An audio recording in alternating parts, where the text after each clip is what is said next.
All right, guys, what is going on? It's officially time to do a point guard tier list in 2026. It's about that time. It really is about that time. All right. So, but before we even get started, we have to put this out there.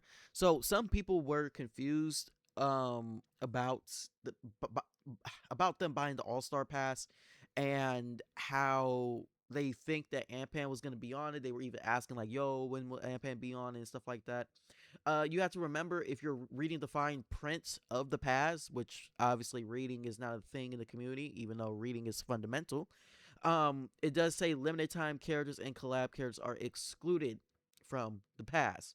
So don't worry, the pass still has value because you will be getting the new characters that come out within this year. It's just no limited time or collab characters.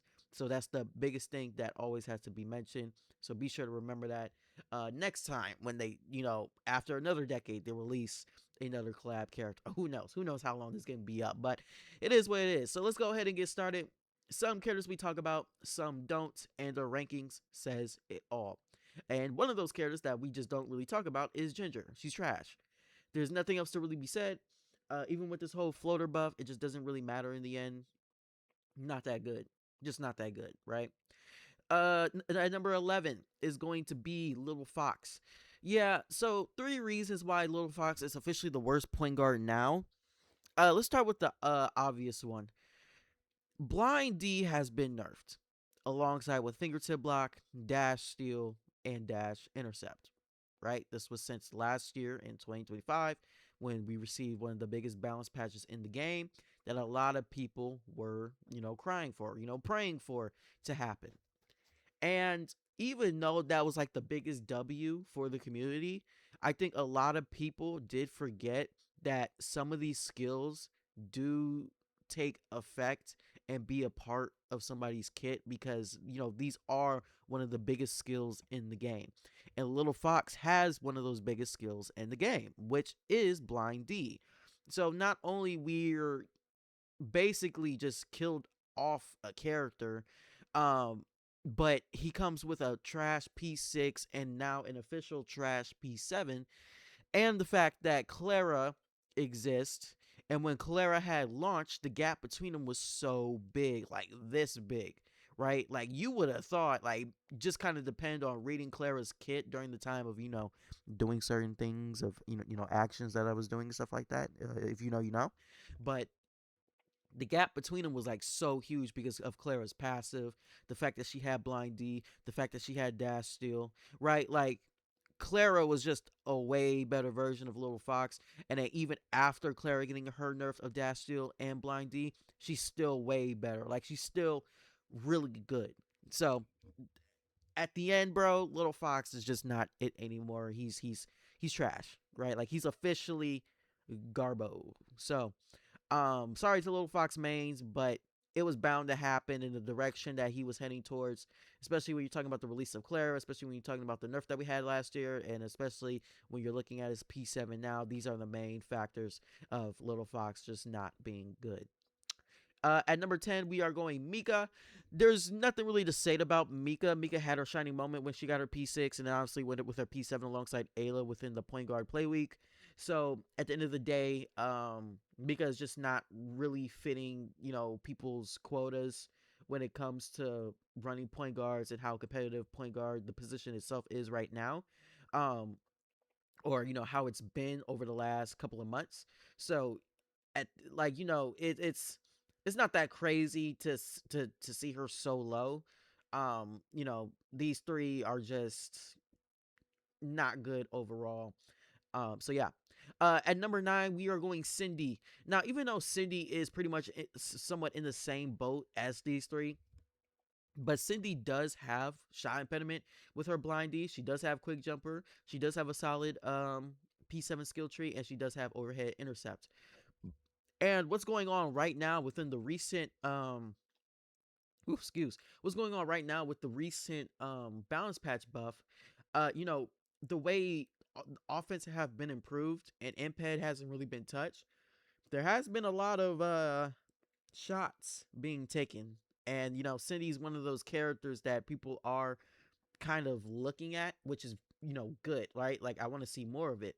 But from what it is, Cindy just needs a real push with things in her kit because the only thing that's valuable is her P6, P7, right? So hopefully she is one of the characters that get a reworked. Hopefully she is one uh to get hand selected by Joy City because she really does need it. If we're talking about like one of the most deserving characters, I think Cindy is up there. We could like really balance her out, buff her passive. It could matter a lot, right? But Cindy at 9, we'll see what happens in the near future because people are taking advantage of the balance patch that we did receive where your stats do matter. So that's a good thing. That's what we want to see. At 8 and 7, doesn't really matter how you want to put them, but it is what it is. I got Chloe at 8, Ayla at 7. They're pretty much the same. They have always been the same. And even in my previous tier list before I had deleted my channel and stuff like that, I kept them like very, very close.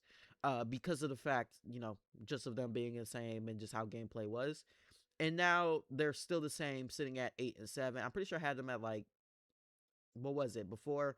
I think this was like what, like 9 and 8 or something like that, right? I'm not too sure, but they received another nerf, and a lot of people, myself included, were pissed off by the fact that we had a dev talk since last month and we've heard that Sham God was in this talk. That's not good. That's not good. And most likely this came from new players when it came to the feedback forums for the dev talk. And we were all confused on like, why is Sham God in this conversation? Sham God was fine where it was. And it's understandable why new players, because it must have been new players. Like it's not possible that it's older players. It's not possible if somebody's been here for a year and over, talking about Sham God. We got bigger problems than Sham God. Sham God is not a part of that plan. So when Sham God got announced in that dev talk, like, yeah, people were pissed, bro. Like, bad. Like, people were mean mugging.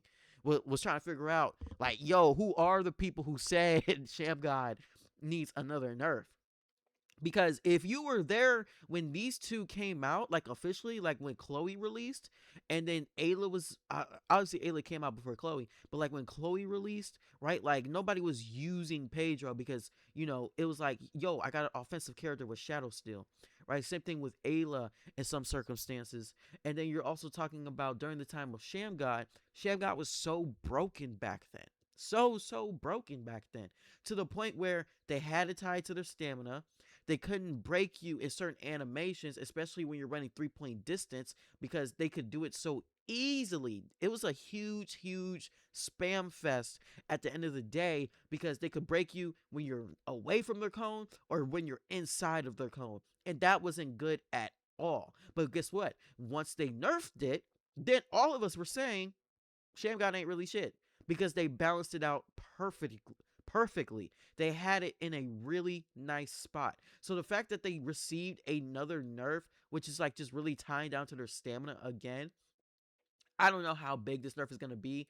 Chloe and Ayla mains are going to have to let me know.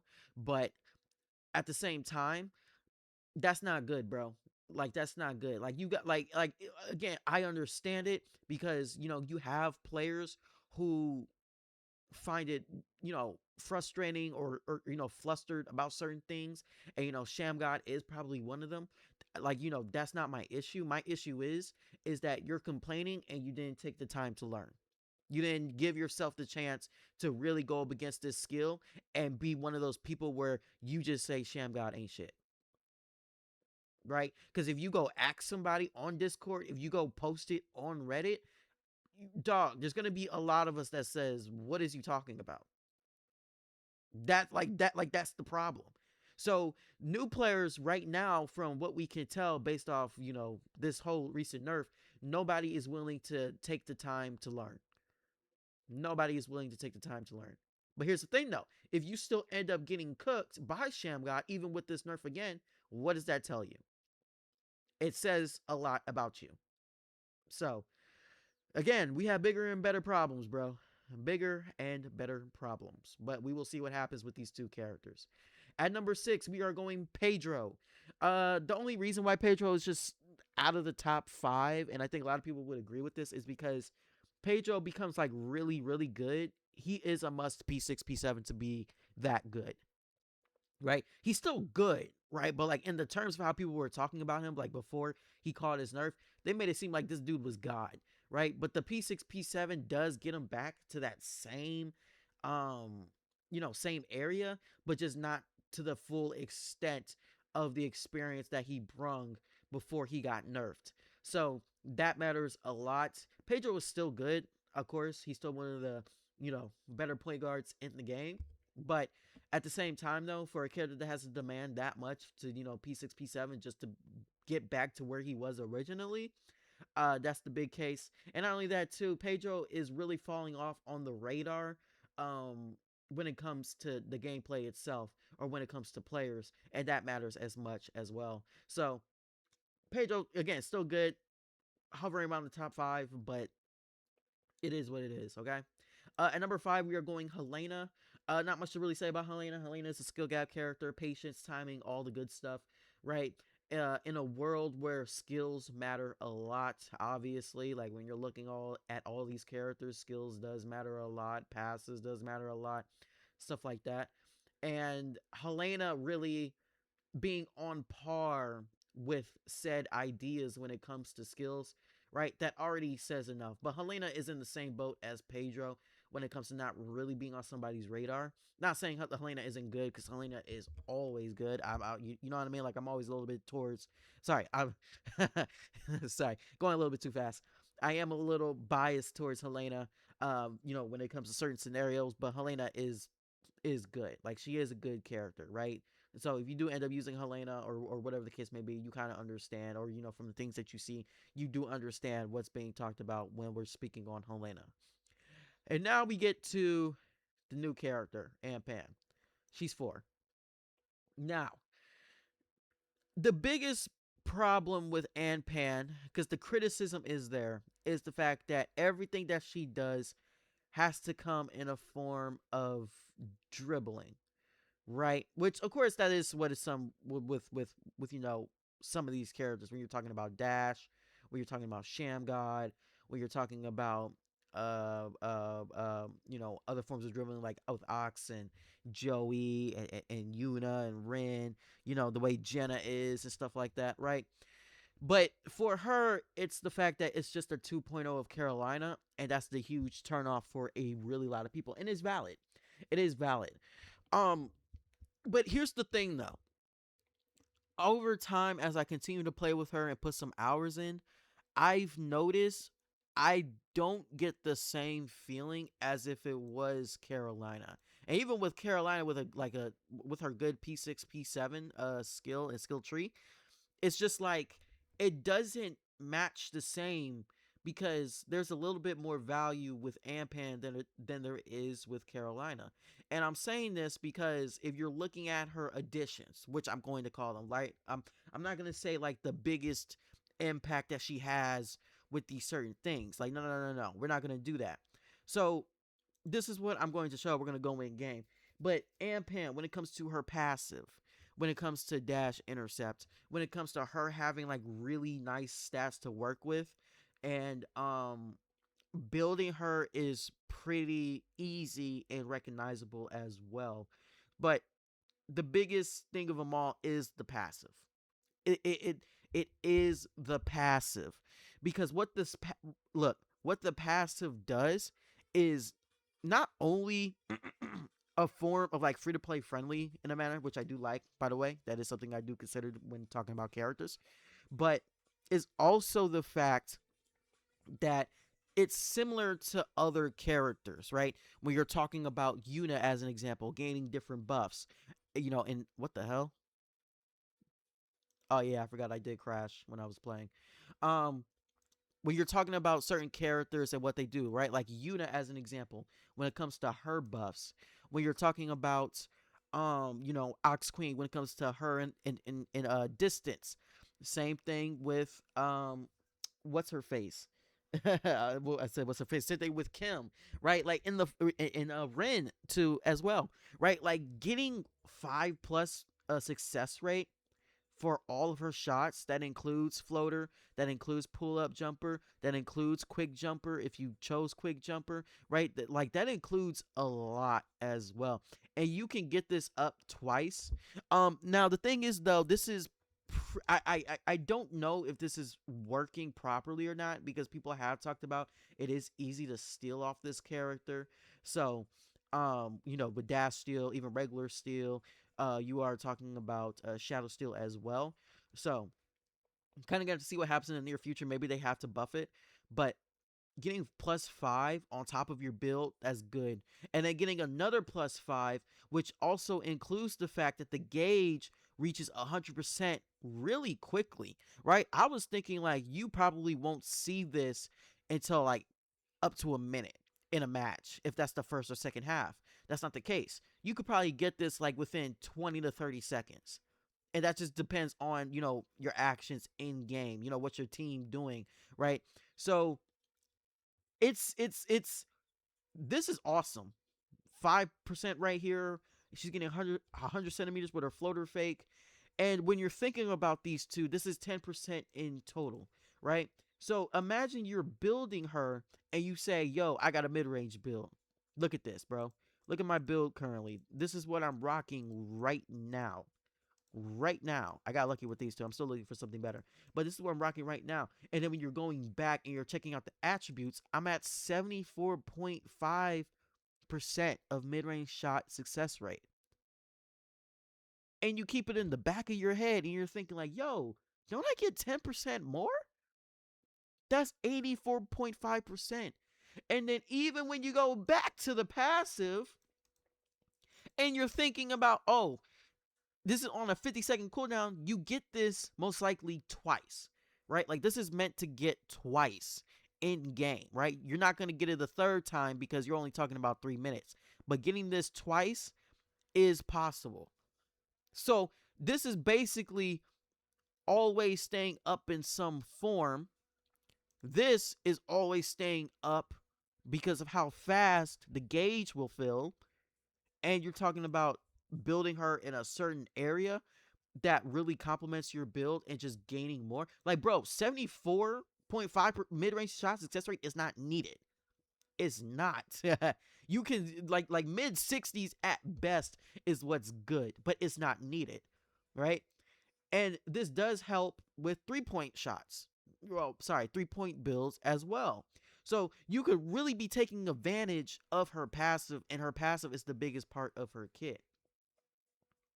And I like that a lot. And then when you're thinking about her additions, you're just thinking about, again, the floater fake, the fact that she has shadow steal and quick jumper, the fact that, she does have pull up jumper, but everything ties in with dribbling at the end of the day. Her diving catch, it's weird when you're looking at some of these skills because some of them aren't even level 7, right? Like step back is level 7, but not pull up jumper, right? Dash intercept is level 7, but not back dribble. So it's weird at the end of the day, but she has like pretty upsides, especially when you're talking about attributes themselves, right? She's sitting at 216 mid range. She does have a 229 layup and pass. You can get her steal fairly high because it's sitting at 178.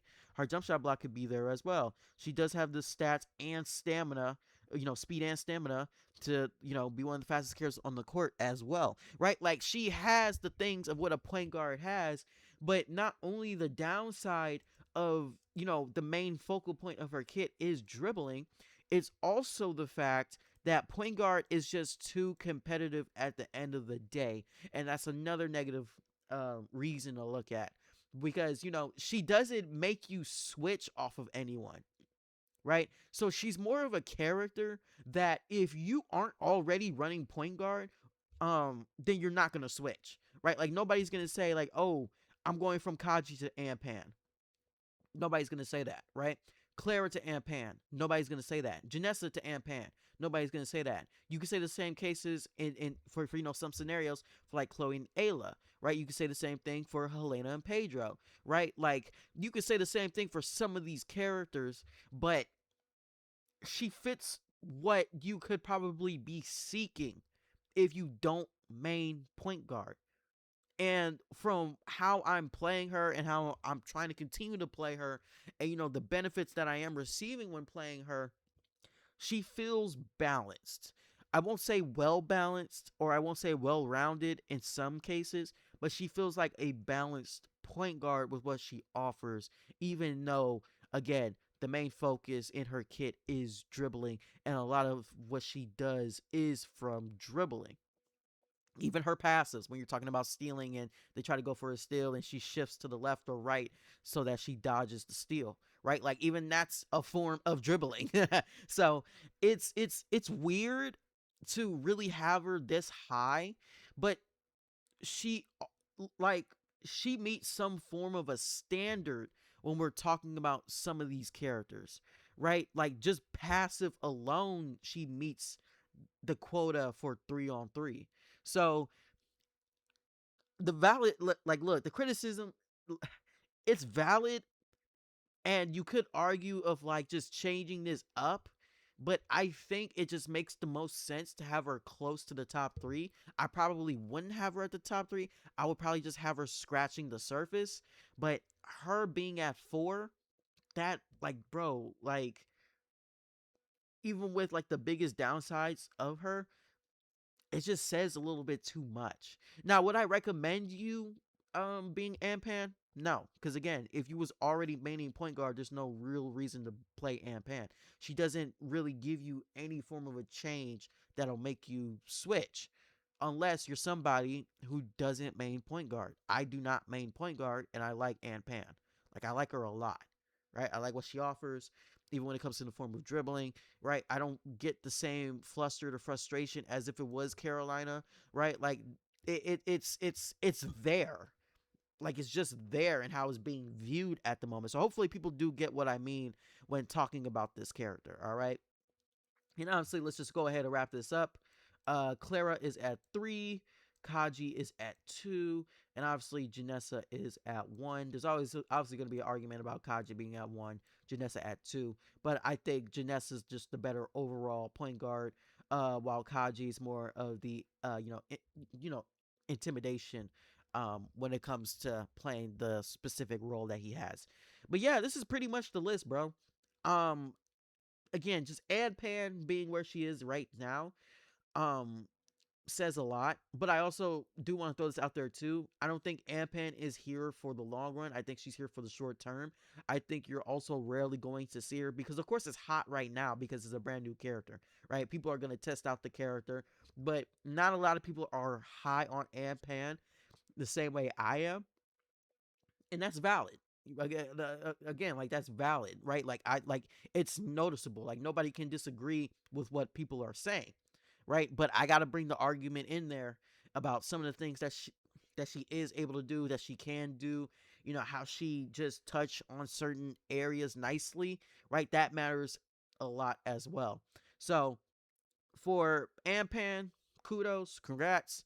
Um, we will see what happens down the line with this character.